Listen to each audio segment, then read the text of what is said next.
Hello. Welcome, everyone. Welcome, everyone near and far. We always love to start by asking wherever you're joining the call from today, we'd love for you to drop it in the chat. Let everyone know because it's so fun to see how widespread our wonderful community is. My name is Leslie Brown, and I'm so thrilled to be joining all of you today as we dive into quit taking things personally. And, for us, these community calls mean so much because at Expanding You, we believe community is everything. And it is our firm belief that expanding our courage, our joy, and our love is what actually has the power to meaningfully change our world. And we know that meaningful change thrives in the strength of a community. So we're so grateful to consider all of you a part of our beautiful, growing, learning community. And we welcome all of you. We welcome all of your questions, all of your comments. I will be mediating the chat and doing my best to make sure that everyone's voice is heard. And I'm also really curious, for those of you who joined us last time as we were discussing navigating power struggles, I'm curious if you were part of that conversation or you tuned into the recording afterwards. We'd love to know, what did you take away from that conversation? So feel free to drop that in the chat. Let us know if there was any little golden nuggets in that conversation that really landed for you. And today's topic around quit taking things personally, I would also love to know if you have any hopes or dreams for what you want to hear us talk about in the context of taking things personally. So if you're here for a specific reason, be sure to drop that in the chat as well, because we always do our best to make sure that we address everyone's real life topics, concerns, and questions. And one last piece before I pass things over to Lynn and Jeff. I do just want to let you all know that we're really excited that we have a brand new Inner Balance starting on November 5th. Registration is opening, and we even have some opportunities to go even deeper with Inner Balance with some one-on-one options through the program. And just like our focus in these conversations, Inner Balance is really about building that solid foundation within yourself so that you can just show up in an unguarded and balanced way in your relationship or relationships in any context. Also, we really want you to be able to catch that moment, right? We talk a lot about noticing what we've done in the past and wishing how we might have handled it. Our program Inner Balance is really equipping you with the skills to be able to catch that moment faster and faster. And of course, we want you to be empowered, right? We want you to be able to respond to life with intention and alignment rather than just reacting to the curveballs. Anyways, enough about that. I'm so excited to dive into our topic today around taking things personally, because I'm going to admit right now, I have been known to take things personally. So Lynn, Jeff, over to you. Thanks so much again for being here, everyone. Oh, thank you, Leslie. And okay, let's just do a show of hands. Who has on occasion taken things personally? We really felt like this is such a universal experience. And it's a fascinating thing because, in some situations, we might not take something personally, and yet in other situations we do. And so we're going to dive into some of the specifics of why it happens, what's going on when we take things personally, and, just the phrases, the situations, and whatnot. But one of the things I wanted to start with is, have you heard somebody say, it's not personal?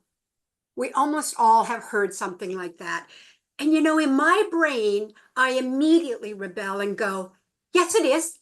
Everything is, it's about me, the person. In some ways, all of life is personal in one way, depending on how you view it. So it becomes a very interesting thing. What are they pointing at when they say it's not personal? What am I defending when I say, yes, it is? And so on. So we want to pull that apart. And when we were talking about it, the real factor that seemed to come into play is when you take it personally, it does one of two things. Either it shuts down the conversation because you've taken it personally and now somehow it derails, or you take it personally and it shuts you down. And now you pull back and start to go into whatever behaviors you do, whether it's defending, withdrawing, whatever. So the taking it personally that we're going to be exploring today is that kind of response that does one of two things. It doesn't facilitate the conversation moving forward. Somehow it derails it, or it derails you and shuts you down. So just if that's resonating for you, give me a thumbs up. How much does that fit when you think of those two aspects? Yeah. So we wanted to start with some information on signposts. How do you know if you're taking something personally? And we were just listening to a post, Jeff and Leslie and I, and the fellow was talking about the critical importance of awareness. Because if you don't have awareness, then you don't even know that there's something to address. And I really loved how he articulated it, because it's really a cornerstone of all of our work. How do I gain awareness and then the skills to address things? So, signposts for you're taking it personally. Number one, you find yourself dwelling on what they said. I don't know about you, but I have a very good tape recorder in this brain, and I can go, no, did they really say that? Like, and I'm replaying and I'm dwelling a little on what was said. Then you feel like it's a personal attack is another way to know. And often those two go together for me. So not only do I dwell on what they said, then I look at how I think it's an attack or somehow discounting me or something. Thirdly, you feel defensive and want to explain yourself. Well, I can only see small pictures, but give me a hands up if any of you have the serious challenge of not defending. Because for me, I always want to explain and justify or add a little more, because I'm sure if they just knew this extra little piece of information, they would fully understand what I was trying to say. Yeah. So these are signposts. We are taking something personally. And lastly, if it ruins your day, throws you off your stride, off your good mood, your good day, any of these signposts say it's really landed. Before we move on, sorry, Linda, to interrupt. Jeff, would you throw that back up? And would everyone put down the number that they're most guilty of in the chat? Oh, okay. 1, 2, 3, or 4 in the chat. Let's see who does what. Yeah, which is your number one go-to? All right, where's mine? I'm number 2 and 3. Oh, you're good. Can we have two? Yeah, I'm a 3 all the way, just so yeah, you're I I'm a definitely want to 3. explain myself. And I can see in the chat, number 3 happens to be a popular number. We've got a lot of 3s. Right. David is guilty of all of the above. I love it, Dave. We've got some 1s and some 4s. 2 seems to be the least popular, actually. We've got Susan, I think, is the only one who's saying that number 2 is hers. So isn't that Well, interesting? I'm with you, Susan. Excellent. Well, I want to be fancy and say I'd probably do 2 because that's why I do 3. That's it for me. I feel attacked and now I want to defend. Okay, so the thing we'd like you to understand is with this, taking it personally, I think we all know it has something to do with us. Because if you transpose somebody else, like in a family situation, I have 2 sisters, and when I take something personally, if I imported, my friend from somewhere else, they probably wouldn't have any reaction. They would just like, oh, that was sort of an interesting remark. So it has to do with me. And below that, it has to do with what we think of is some tender spots, some core wounds, some kind of beliefs about ourselves. And so we're going to share a little more information on how we look at that. And Jeff's going to go into that a bit more because there's some cool stuff about what is going on when we do take it so personally. And I'm just noticing that Lindsay was sharing that she didn't realize how much she was taking it personally. So raise your hand if those signposts brought a little more awareness to you. More Wow. awareness. Yeah, excellent. Love that. So with our work at Expanding You and the identity continuum, we'll use that to explain what happens when we're taking it personally, what's going on within ourselves. So I will share the identity continuum, which many of you might be familiar with from one of our last talks, or if you've worked with us in the past, you've seen this. And I'll give you an example that works with this to see. So when we're taking something personally, we're on the left side of the identity continuum. We're in the constructed identity. And in fact, we have fallen all the way down to the victim perspective. Like Lynn said, at this point of taking something personal, it has touched some sort of a core wound inside ourselves. When we're outside in the authentic self, we have a broader perspective. Our mind is more open. We can see things as kind of more factual, not personal. So I have an example that was just happened for me last week, which was perfect here. I was in a parking lot at a mall, and I was in the drive lane area for the cars. And I was driving along, and this person was talking on their phone, and they started walking right out in the drive lane, and they just like looked at me and then just walked right in front of my car. And then of course I stopped and they walked past. And you know, in that moment, I was actually calm in my authentic self. So I was like, oh, well, I'm not busy, but it looks like this person's in a rush. So no problem. I'll just wait. And then off they go. And then off I went and enjoyed my day.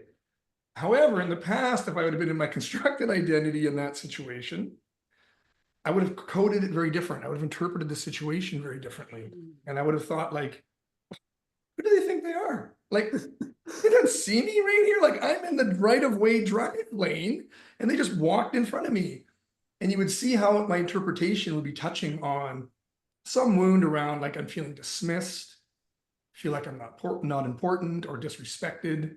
And so that's what's underpinning when we take things personally.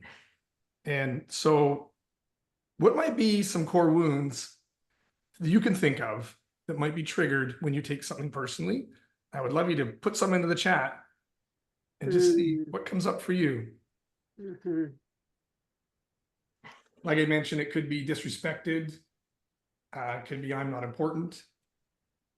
Or it could be something you think you've addressed, like for me, feeling smart enough. I did a lot of work on that because of my early school stuff and so on.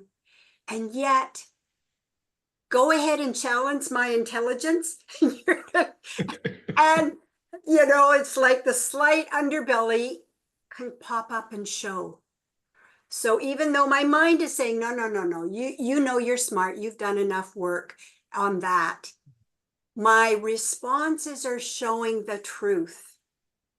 We've got a whole bunch of comments here, lots of different little wounds or big wounds that get touched, from rejection, no one cares what I think, feeling inadequate, not smart enough, not good enough, not heard or considered. And, you know, I just have to, despite the fact that Lynn and Jeff and I have been building this conversation, just yesterday, I watched myself take something personally, and it was totally, you know, my partner went out and did early voting. We had briefly discussed going together, and I took that personally, and I realized right afterwards, that was totally my rejection wound abandonment wound that just got triggered because I felt abandoned that he went without me. Until I took a moment and realized it wasn't really personal, right? I'm also noticing here, Jim saying he attaches survival with approval. Lindsay saying belonging and abandonment are big ones for her. So notice there's all kinds of different wounds that can be touched here. And I want to mention something to this, and I don't want you to wrong yourself when the behavior of taking it personal arises. It's just showing you an area for healing or an area for growth within yourself. And look in the group how natural it is that we all have these experiences. It's universal. And so it's pointing to a place where we can actually do something about it. Mhm. I heard or read something that so resonated with me, and many of you may have heard the statement, "The truth will set you free." And yeah, we've heard that and so on. Well, I like this version better from Gloria Steinem. "The truth will set you free, but first it'll piss you off." So I think that was a very, very good addition on her part.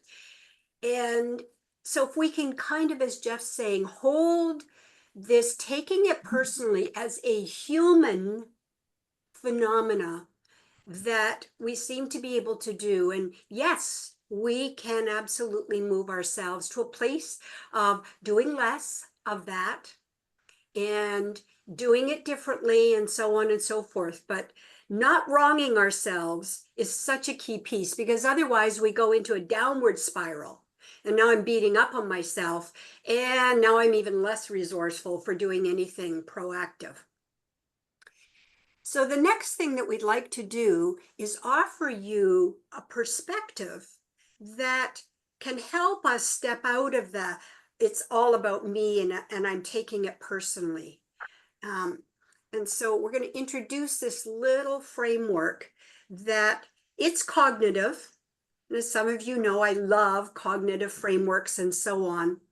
But it's also a really simple tool that can be very powerful. So Virginia Satir pioneered this in terms of, she said, in any interaction, there's going to be self, other or others, plural, and context. And she used it, which was beautiful in terms of communication. And we're not going to talk about that today. That's a deeper application that we can drill into in some other contexts. But when we think in any interaction, in any situation, there's self, other, context. It says, what am I missing in where the other is coming from? What could I maybe be overlooking in the context? And when we can factor all three in, it allows us to have that little bit of pulling back, little bit of objectivity, and it can be a little bit of a practice. If you want to say to yourself, you're noticing one of those signposts, okay, I know it's about self, but let's see if I can think of other or context. And I want to give just a little bit more information on context. Context is the broader situation. So some of you are moms and dads with kids that are still in school. And when kids come home from school and transition to home, there's a magical time frame where they can become very unusual creatures who are starving. They've just been let out of school and they are not interested in anything that says, would you please go clean your room? Or would you please do something that narrows their freedom? The context of the time of day is critical. And maybe for some of us, we're a little bit like that at the end of a work day. We've got some strong freedom needs. So context is that bigger situation. It could be, we all noticed with COVID, what a difference that made. And that context changed everything on a global scale. So big scale, small scale, there's a context.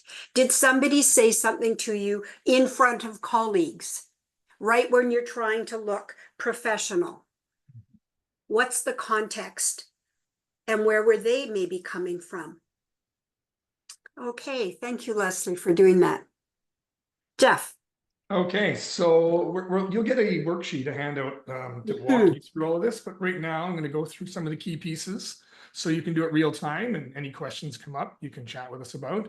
And so what Lynn was expressing there is we notice when we're taking it personally, we've we've slipped for a moment down into the victim perspective, and our view is very narrow. Yeah. So the idea of the self, other context, and these questions we're going to go through is how do we expand our perception? How do we expand and bring in more information that can bring more stability within us? So I will jump over to the PowerPoint.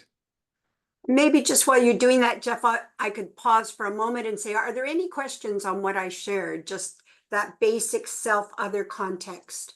I know there's different ways to frame it. I know some people have learned other frameworks that really help you see, okay, how am I viewing this? What's information? What are my beliefs and so on? So this is not exclusive, but I like it because it's simple. You know, I want simple ones that can just kind of stay in my brain. So any questions, or we're going to go to you kind of playing with this? Okay, good. Okay. Yeah, take it away.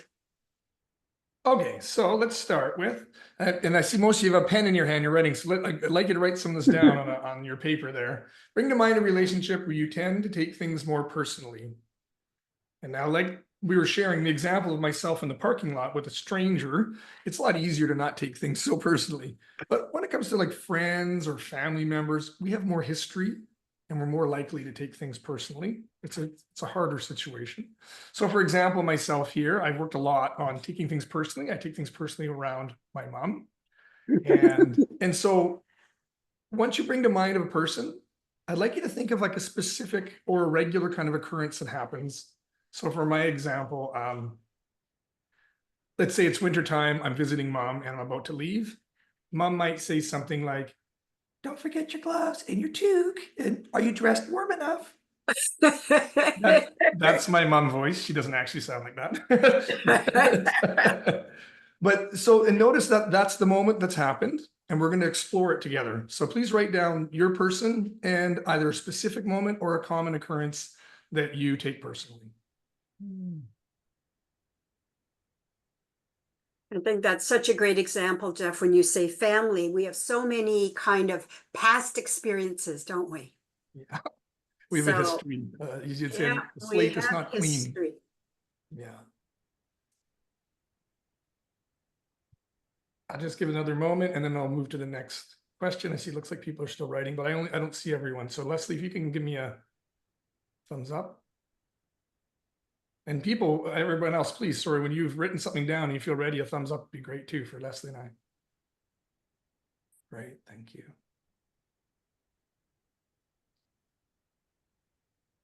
Okay, good. Okay, excellent. So next, how do you feel when you're taking things personally? So if I look at myself in this situation, I feel annoyed. There's an annoyance, I feel frustrated. And if you've worked with us before, you'll know we use a feeling wheel. And so annoyance and frustration would be in the spectrum of angry. I have some level of anger happening. And if you're comfortable, I'd love you to share in the chat what feeling comes up for you when you are taking things personally. We put so much emphasis on the feelings in our work because this is something that oftentimes we're not fully tuned into. And also getting in touch with how we feel at any given moment helps us stay in touch with the costs. Do you want to walk through life feeling angry, annoyed, disappointed, upset, irritated, right? These aren't life enriching feelings. And so getting in touch with how we feel really helps us understand our own operating system, and also oftentimes the costs we're paying for the behaviors that we're choosing. And I'm seeing here we got defeated, hurt, Sarah's got charged, annoyed, unappreciated, taken for granted. Even just reading that, Sarah, I'm on board with you. Right? Susan's agreeing. She really loves that word charged. Me too. Yeah, lots of frustration, judgment, resentment, hurt, feeling unrealized, feeling angry. Yeah, lots of anger feelings in there for sure. Which makes sense. If we're perceiving we're under attack, anger seems like a pretty appropriate response in our feeling system. Lynn, you wanted to say something? Yeah, I did. I wanted to build on what Leslie said, which is the reason we start with the self is because with all those feelings, if you think you're going to override them, like just, surf right over top of them and come out the other side, open, compassionate, gentle, it's not going to happen. Our system is expressing loudly some feelings, and we've got the physiology that goes with that. The places we want to acknowledge. What is going on for me? Oh my goodness, I am charged. I'm offended. I'm whatever. That at least lets your system know you're listening. Okay, it's like saying to a little one, okay, I hear you. We're starting with how you feel before we try to transition to where might the other person be coming from, what might be going on, etc. So thanks. Yeah, I appreciate that. I also just mentioned that's where if we're getting in towards healing work, then it has to start with feeling the feelings. You probably heard the statement, feel it to heal it, as pointing to that direction of what's going on in me, which points to our earlier programming or something happening in our constructed identity, usually for the unpleasurable feelings. Okay, so let's go back to the PowerPoint to the next. Okay, taking it personally. So going back to the situation, you've written up and noticing the feeling. What's the interpretation you make in the situation? So if I keep following my example, I hear mom say what she says, and I interpret it through the lens of, I've been living on my own for decades. I'm pretty sure I know how to be warm enough or take care of myself. And so I make a story and interpretation that it's insulting to my intelligence in some way. And so once you write this down, I'd like you to look at the interpretation and see what core wound is underneath that, it's underpinning it. So for myself, it could be incompetence. And I feel like she's saying I'm incompetent. And if somebody says something and I interpret it as I'm not smart enough or I'm incompetent, I definitely go to attack, defend, explain, all the signposts. So take a moment and write down your interpretation and what core wound might be touched. And please share one of them in the chat, the core wound or the interpretation you get caught in. And we've already got to share, and I'm going to apologize in advance. I think it's Ishrak, but if I'm not pronouncing that right, please don't hesitate to correct me. But sharing that incompetence or not good enough, which, a quick little story that I'll share, especially for anyone who is a parent. I'm always offering to help my girls. And one day my daughter, who was 8 at the time, she got mad at me when I offered to help her with her ponytail. And she said, Mom, when you ask me if you can help, I hear I'm not doing it good enough. Mm-hmm. Right? That is that other piece that never would have crossed my mind. I had the best of intentions, but it shows how the way something is offered or delivered and the way it's received can be miles apart. Sarah's sharing that that unworthiness is there for her. Curtis is sharing that abandonment is a core wound and that retreat is how he tends to react to that. And yes, it's true, Sarah. She's so good at sharing her thoughts and feelings with me, which is a blessing and a curse. Jim is sharing that he's not seen for all the good that he does. Farida is saying she feels criticized in her self-esteem, right? Yeah, great shares. And Sherry's saying it's about me, inadequate, not enough. And Michelle's sharing that she goes to interpreting the situation with the way it feels personally, as opposed to starting with how she feels and the core feelings, which I think is true for many. Great observation. Excellent shares, everybody. Thank you. Let's go to the next step of broadening our perspective. What might you be leaving out in terms of the other person, of what's going on for them, or of the context? So for me, there's a couple ways of looking at this. If I keep going with the example of mom is worried. Clearly, she's got a concern. So if I put myself in her shoes, okay, she's being a mom, she's worried, it's winter time, part of the context, it's winter time. Maybe somebody she knows recently had the flu, or she's just had the flu, so it's top of mind for her. And she just wants to remind me and let me know you know, and also when I look at this, the facts are she simply asked me a question. Right? If I can keep it very factual, she just asked me a question. What's the problem? Or she said a statement. And so notice what I'm doing with it. So when I pull back and see facts, when I see what's going on for the other person and the greater context, it's wintertime, it's cold, it's flu season, you know, sort of idea. So please take a moment to write down for you what might be going on for them, some of the context or some factual statements.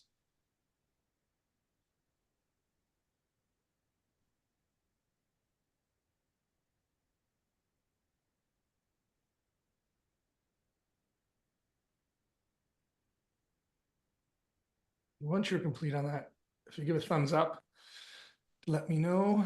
That'd be great. Thank you. I love that Sherry's sharing that the other person's core wounds or worries, right? It's so valuable to remember that we're all walking around with gaping wounds here and there that we may or may not be aware of, right? And it's so easy for us to unknowingly touch someone else's, right, without recognizing it. Farida is mentioning having expectations which I don't meet. Right? Raise your hand if you've encountered someone with unspoken expectations that you didn't meet, right? Susan's sharing genuine concern. Shirley saying they love me and are concerned. Dave's mentioning that for some people, that's just how they show they care, right? The worrying is caring, right? And Curtis is making an excellent, really basic, but often missed points. They don't know why I'm taking it personally. They don't know that they're hurting me, right? Unless I let them know, they might be absolutely oblivious, right? Or something as simple as what Jim is mentioning. They may just not be feeling well. I mean, I have a tendency to show up not great when I'm feeling under the weather or really tired, right? Yeah, so great awareness, everyone. Love that. Well, and I just want to add that we're really trying to shift our thinking from them making us feel a certain way to us understanding we're actually the creator. That information went through our ears and our own brain processing and our experiences. And as you say, whether it's tender spots or core wounds, all of that is us.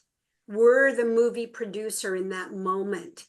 And I love that they, of course, might not be aware. You're absolutely right. What we know to be true, people do not know what we are feeling on the inside.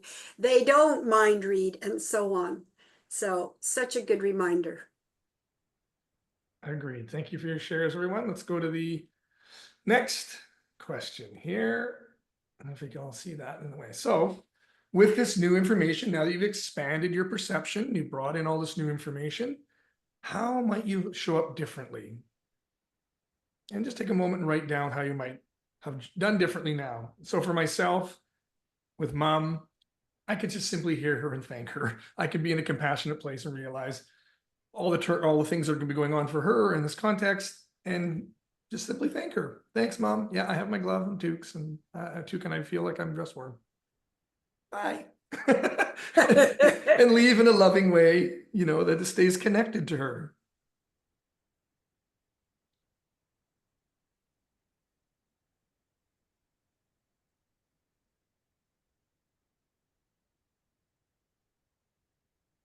And then I'd love for you to share in the chat how you would show up differently now that you brought in your perspective, took in the self other context.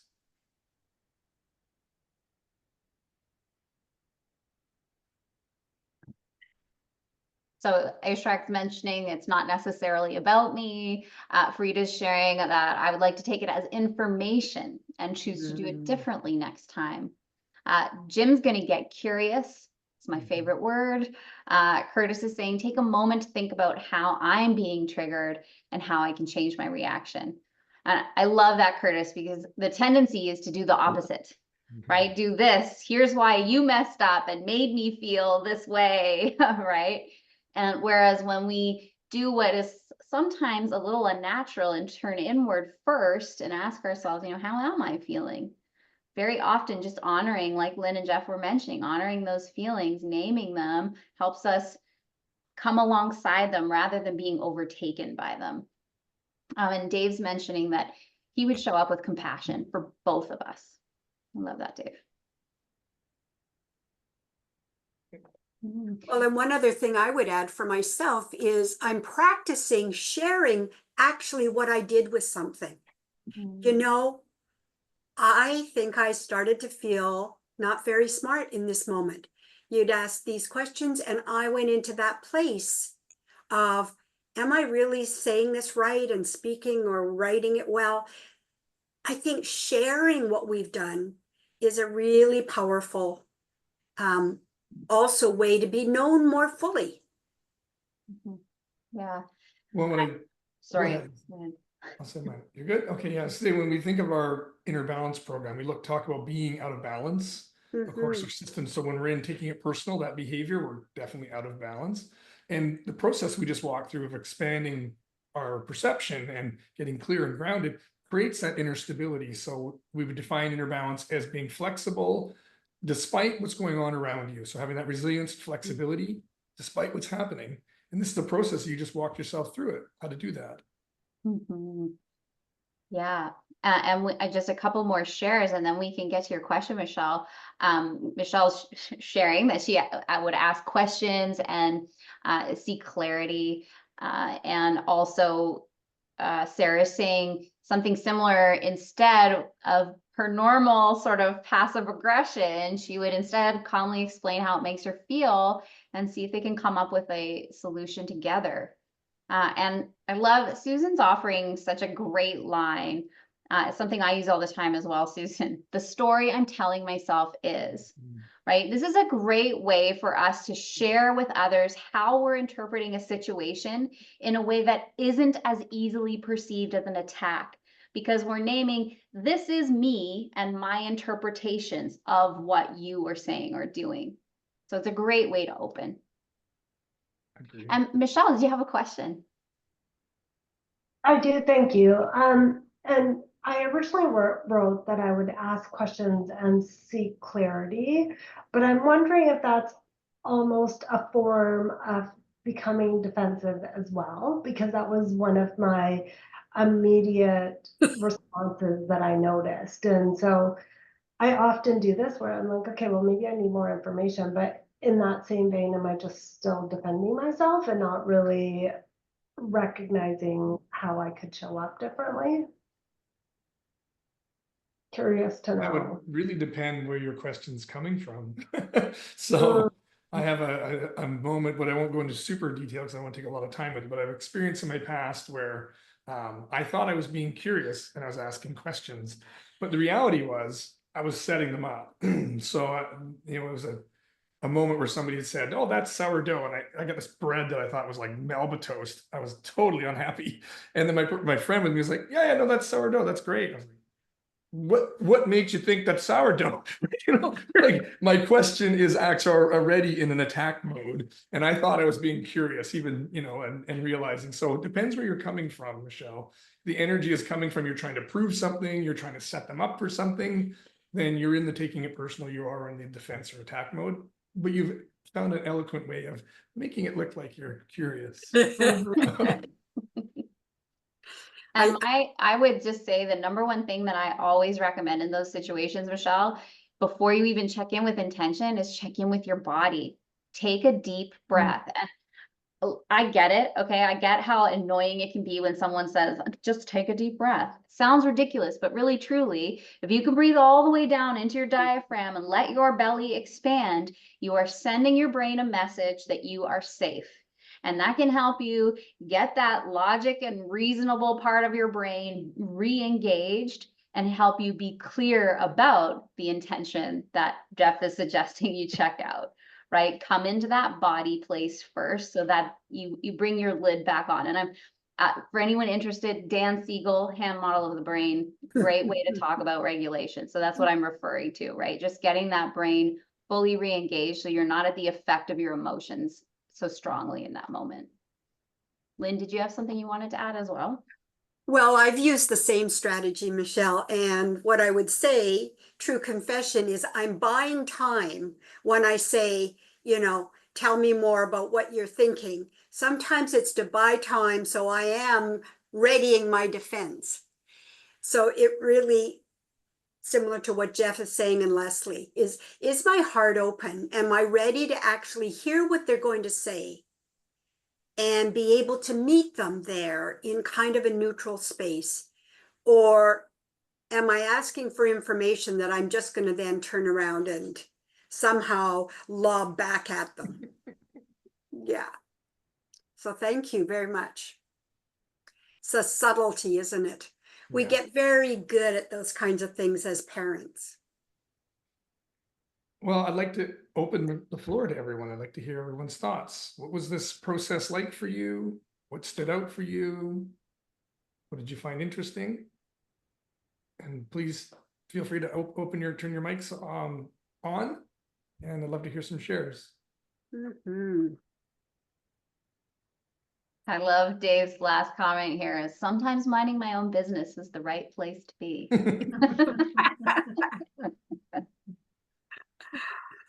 So true, Dave. So beautifully true. Yeah. Dave, yeah. Love the topic. Can you hear me okay? Yeah. Okay, so yeah, loving the topic. Like I joked in the beginning, I would have said taking things personally was actually my superpower. What I realize is if I would call it triggered when I'm taking something personally. And when I'm triggered, compassion goes near zero. My creativity, my resourcefulness, all that dials right down to near nothing, and I'm just looping on an identity or something like that.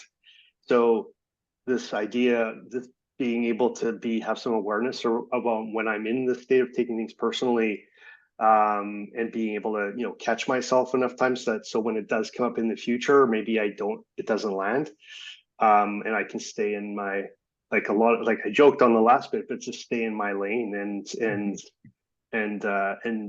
be in that creative and resourceful state when I'm talking to people, especially people who have, I sometimes call the people closest to me my button makers, right? So they know how to press them. So especially in those challenge situations, I mean, it's really easy to snap in and take it personal for myself. And I love how what you're saying, David, totally ties into the whole idea of regulation, right? As soon as I'm taking it personally, I'm perceiving an attack of some sort. And if I am perceiving an attack, I am dysregulated, which means I am not in contact with my creativity, my ability to reason and logic and actually problem solve through the situation, right? It's the very nature of taking it personally means that lid gets flipped. Love that. Great awareness. And I like the term button makers. Very funny, Dave. I like it. Well, and I think it's like a lot of things. It's fairly easy to understand what we're talking about. We can feel how we've narrowed in when we're taking it personally. How we get ourselves back wide open is the tricky bit. And it does take practice. It takes information. Okay, I'm leaving out some things, other and context.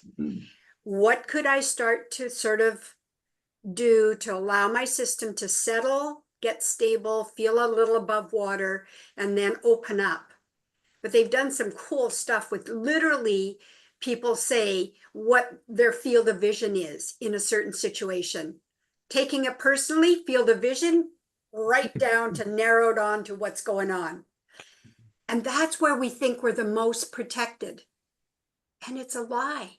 Because we're totally blind on each side of ourselves. When we open our field of vision, meaning relax, that breath, the stability, that's when we're the most safe. We can flex, we can juggle, we can take in information. So the body really reflects that so beautifully. And just to reinforce that, that's exactly the comment that Ishraq made moments ago. Process Oh. is clear. Building the behavior to replace the old one is what takes the time. And that is very true. Just want to mention here, you opened up a lot of thought for me with this session that we are having. It's so easy to get hurt, isn't it? Why don't we practice keeping a boundary when we are hurting someone else? And we do it so often to the ones we love, because we don't expect them to retaliate or even say they're hurt. Okay? I mean, with time and experience and with what you learn, you do take it as information. You don't show your hurt. You go back and sit in your little room and bang your feet and ask yourself, why did that person say that to me or whatever? And you try to think about it. But we never ever think of how much I hurt another person by my behavior. And it opened up my mind to many things just now while the session was going on, okay? Because I've come to a stage of where you can say anything to me, it doesn't bother me. But why is it I can't clap my mouth when I have to do it to someone else? And also, okay? And I realized that, okay? And thanks. Well, and Farida, building on that is what we do to ourselves, we often do to others. So if we judge ourselves, if we discount our feelings, we're going to discount other people's feelings. If we're out of awareness for ourselves, we're going to be blinder to others. So there's an amazing connection. And Farida, what you just shared made me think of another side of that. It reminded me of how important it is for us to share with those near and dear to us when they have hurt us. Yes. So that we can learn and make different choices. Because again, if I'm not aware that I'm hurting you, I'm likely to repeat the behavior. It's so good to talk about it. Really is.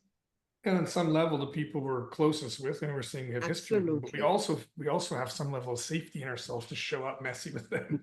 And when we're in public, all of a sudden we have our ideal image of going to look a certain way.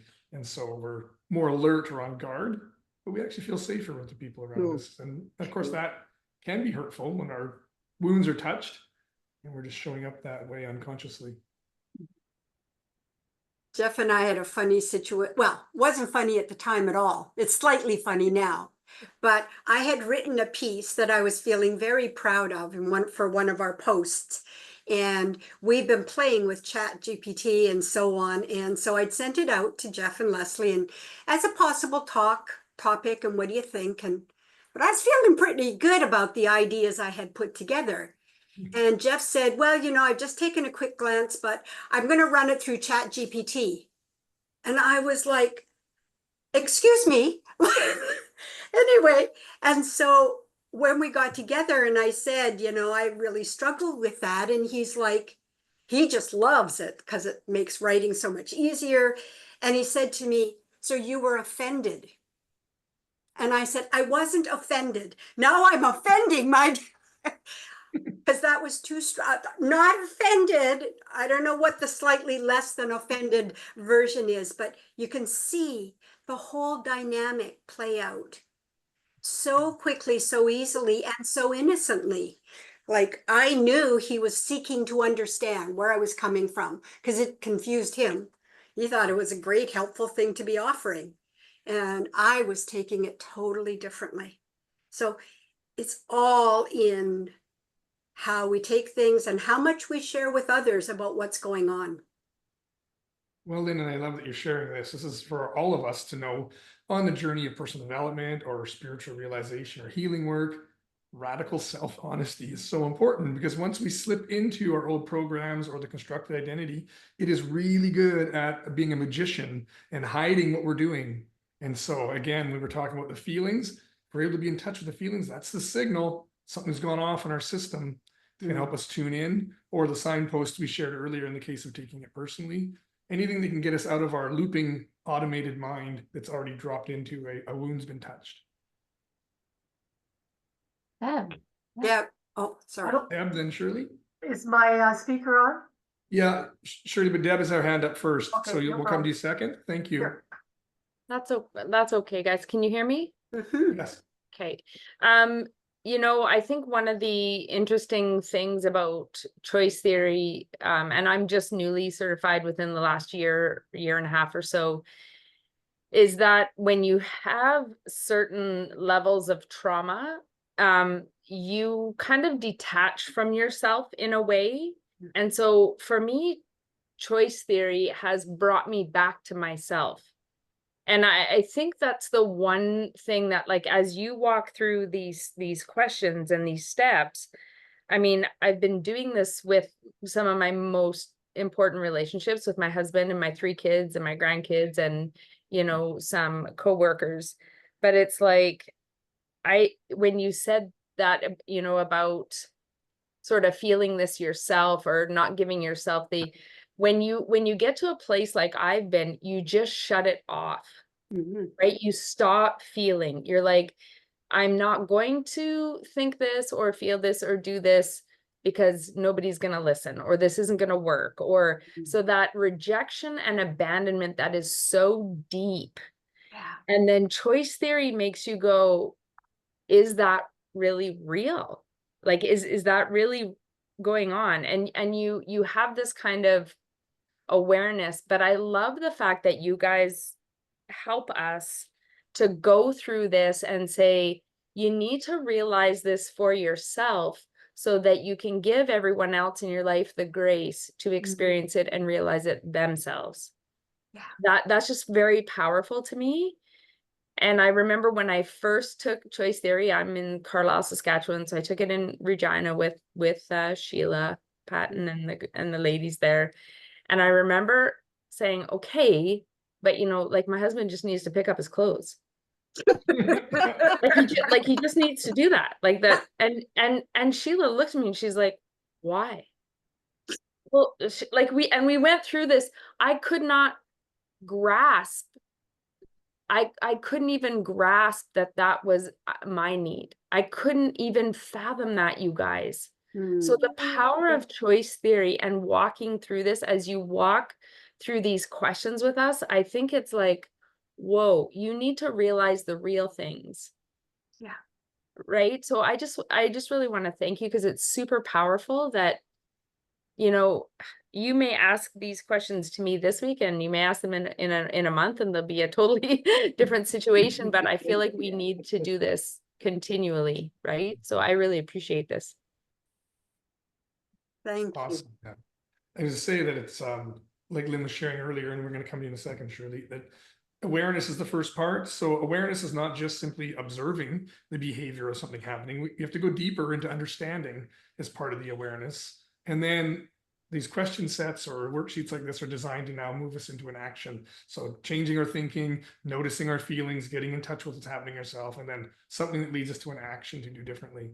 So well said, Deb, great share. Thank you. And for anyone who's not aware of choice theory, it is one of the fundamental underpinnings of the psychology of choice theory, is a fundamental underpinning of the work we do at Expanding You. Shirley?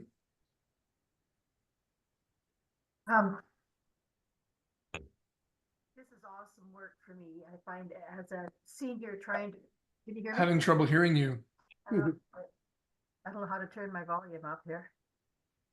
If you go into the bottom left corner, there's an audio and a little arrow up. You click on audio settings and that'll bring up a screen and it'll say mic. Yeah. In the middle of that, and it says volume, and you can turn the volume up.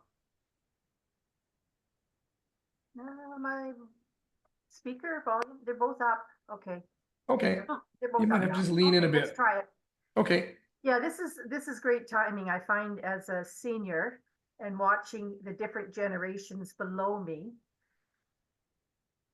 We went away last weekend and we were camping, and the kids were actually hosting the weekend. So I get to take a seat back and they're all helping and they're all contributing all the time. And I find sometimes I have to work really hard at not taking it personal that I'm being dismissed. They don't need me anymore. And I realize now I see why generations don't understand the other generation, because they haven't been able to let go of taking it personally. They think that the way we do it, this is the only way. Now look what they're doing. It's so off track. Guys, there's so much to learn how they're doing it. Yeah, there we go. Oh, I don't know what happened to my voice. My Well, thing. your audio is clear, but your video is missing. Yeah, I don't know what happened. It We keeps can hear you. going out. There's something to do with my audio. Sorry. Okay, Anyway, can you still hear me? yes. Okay. I just find it's phenomenal when I watch the younger generation and they are speaking up and they're not saying, Grandma, we're mad at you, we don't like you, we don't need you. They're just saying, we do it different. This is how we want to show up. And for me, it's amazing to watch. And I think if I hadn't been doing this work in the last few years, I wouldn't know that, because I listen to others, my friends, my other family my age, and they're saying, oh, that's just so wrong. That's just, I don't get that. That's not right. So I get to have a different view and I love it. Thank you. Surely when you're using these tools and doing this work, you catch yourself and you shift in some level without even talking about it from today's other context, you're doing some version of that already. When you do the process, how do you feel towards your grandkids after? Oh, I feel loving. I feel grateful that I have them. Just like I'm learning from my son, I'm now learning from my grandchildren. And the neatest thing is the great grandchildren. When I watch them and I think how I've shifted my thinking because I let go of taking it personal. He doesn't love me, or I realize it's not even about me. He's trying to navigate his own life. He's not thinking. And the reward is when he comes willingly to me and gives me a big hug or a big smile or shares something. And I think, yeah, it's a bonus. Yeah. I love it. Thank you. Great share, Shirley. Thank you. What I really like about what you're saying, Shirley, is the ownership. Because now it's not something wrong with him that he doesn't come and give you a big hug. Now you're celebrating yourself and he's giving you a big hug. And it's so beautiful where you brought it back to you. And what you have, as Deb was saying, what you have control of. You have influence on you. If we can pay attention and give ourselves what we need. Right. Yeah. I recognize we only have a few minutes left. Mm-hmm. I'd like to open for you to put in chat. If you have any topics you would like us to talk about in the future, Yeah. we'd love to hear from you, and we'd love to be able to unpack those and bring them through the expanding you frameworks and how we see things. So please put them in the chat, or you can also email us at hello@expandingyou.com, and we'll add them to our list and see which ones are coming up the most. The other thing is I heard from someone that she didn't realize, because she's working and she can't make this time. She's not in BC, so it's not even lunchtime. But if she registered, she'd still get the recording and the worksheet. And so just to underline that, if somebody asks you, we'd love you to share this information with people. They don't actually have to be here, although that's the best and the juiciest when we get to interact. But they can certainly get the recording and get the worksheet that gives them some support for skill building. I'd like to add on that note, if you know anyone in your life who's interested in this type of work and looking for conversation, looking for support, please invite them to join the Facebook group, invite them to come to these talks. We'd love to meet them. Yeah, and Michelle's just asking about previous sessions. So yes, Michelle, we're working on making those more widely available through YouTube. But certainly at any point, if you let us know that you're interested in previous recordings, we'll send those out to you.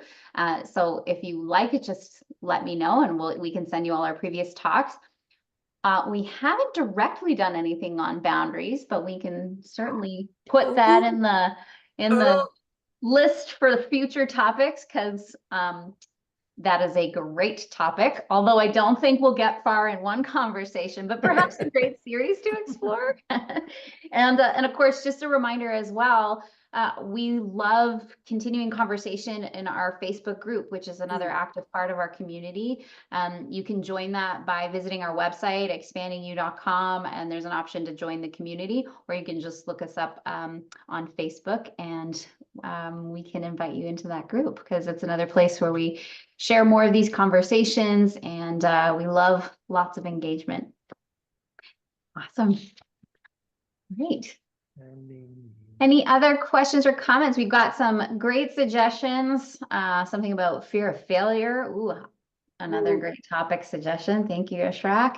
And again, thanks to everyone. You know, we've got people here from all over Canada, from around the US. We've had people from India and from Switzerland. So we really are a worldwide community that's building and growing. And again, we're just so grateful that each of you is a part of it. And thanks for sharing your time this afternoon with us, or whatever time it is for you. We look forward to seeing you next time.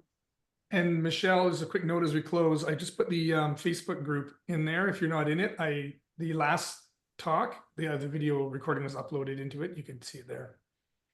Power struggles. On power. Thank you, everyone. It was really great to see all of you. Thank you. Look forward to seeing you again in 2 weeks. Bye. For the next talk.